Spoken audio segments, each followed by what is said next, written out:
Mandatory vaccination will not work, says former Chief Medical Officer Dr. Patrick Martin. Based on the recent promptings by the government and the private sector to take the COVID-19 vaccine, some believe they are being forced to vaccinate.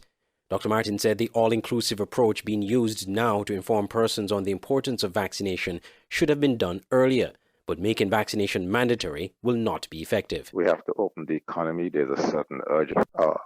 Still, though, I think the tone of the communication to the public from certain quarters is not right. As a matter of fact, I just read something that purports to come from TDC and Hartford's.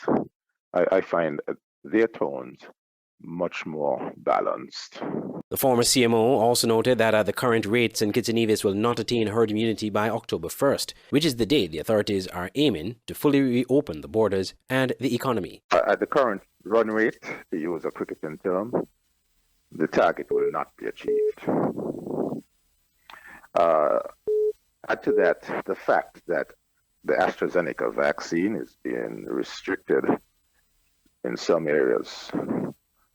Persons under 30 are being advised to use something else. Not that it has been stopped, but people are being advised to use something else.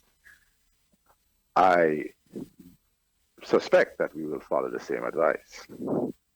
So that will lead persons 18 to 30 without AstraZeneca and awaiting the arrival of another vaccine. So on those 2 points, the run rate, the current run rate, which is below expectation, and restrictions on the AstraZeneca vaccine, I have to conclude at this time that the target will not be achieved by the opening timeline of October.